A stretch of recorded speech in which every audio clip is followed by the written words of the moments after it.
Hey, hi, welcome back. Listen, when I started this project, I had no idea how many beautiful churches there are in Ann Arbor.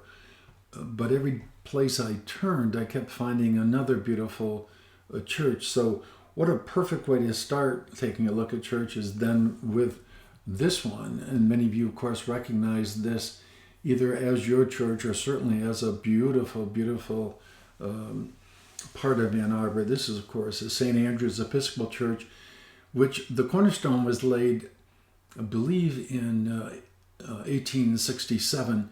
The location, official address for it, is 625 South State Street. Again, it's simply a gorgeous, gorgeous church. The first stone church in Ann Arbor, and it's currently the oldest church in town. Some deep history. The parish was established in 1827 as a mission of St. Paul's in Detroit. What began as a neighborhood house would eventually grow into the Second Episcopal Church in Michigan. By 1838, a wooden church had been erected on North Division Street. So the cornerstone of this current church was laid in 1867. A now demolished rectory, also known as Tatlock Hall, was built in 1880. Page Hall was then constructed in 1880 to serve as a chapel. In 1890, the chancel, I think that's how you pronounce it, was built with the vested choir singing the first service in Advent of that same year. The 20th century saw many changes to St. Andrew's. In 1903, Palmer Tower was erected, which still stands today. The sanctuary's beautiful tiling was laid in 1917. The current cloister between the church and then Tetlock Hall was constructed in 1932. After more than 50 years of service, Tetlock Hall was demolished in 1947. It was reconstructed as the current Henry Lewis Hall, better known as Parish Hall, and housed a new chapel, classrooms, and parish offices. And this is a reading from the St. Andrew's website. So you can see what a gorgeous, gorgeous building this is. In taking a closer look in terms of reactions from people, when I posted this on the Ann Arbor Townie site, so many people came forward with beautiful memories. One individual said, "Beautiful. I was baptized and confirmed there. Love that church and the dungeon," with a big smiley face. "Taught kindergarten, Sunday school there under Mr. Sheets. What a beautiful church." Somebody else said, "My brother, sisters, and I were all baptized here. Wonderful church." Another comment, "I always liked the stone walls and the slate roof.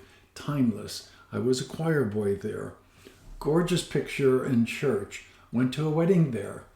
Somebody else was complimentary, and I appreciated it. They said, "Beautiful composition."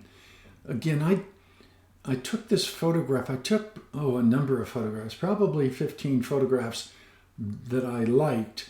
But this particular photograph, I parked in back, and then I looked up, and it gave me 3 different perspectives on this beautiful church. So as a photographer, I felt that this was a more interesting picture, and I'm glad that many people enjoyed it as well. Somebody else commented that they loved the way the photo picked up the varied color of the stones. And again, I didn't colorize these stones. The stones, when wet, this is what happens. The minerals pop out and you get this look. What amazed me is, think again in terms of when it was constructed. Each one of those stones was individually placed. And this isn't a thin facade. These are stones. So each one, like the cobblestone farmhouse out on Packard Road, which we'll get to a little bit later, was individually laid. Just remarkable from an engineering standpoint. And the beauty, this building will last forever. It certainly is our hope. Now, 1867, what was going on in the world in terms of getting a perspective while this church was being built? The government of Tsar Alexander II sought to consolidate the frontiers of Russia, so it sells Alaska to the United States for $7.2 million. Secretary Seward, this of course was his major accomplishment, although at the time it was a head scratcher for a lot of people. What do we want with all of that wilderness? Ended up to be the deal of the century. Also in Pennsylvania, the first Jewish college was established in the year 1867.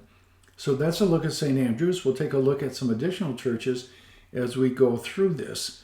So I hope you enjoyed our look at the oldest church in Ann Arbor. And I ask you to stay tuned. Much, much more to come. Appreciate it. Thank you.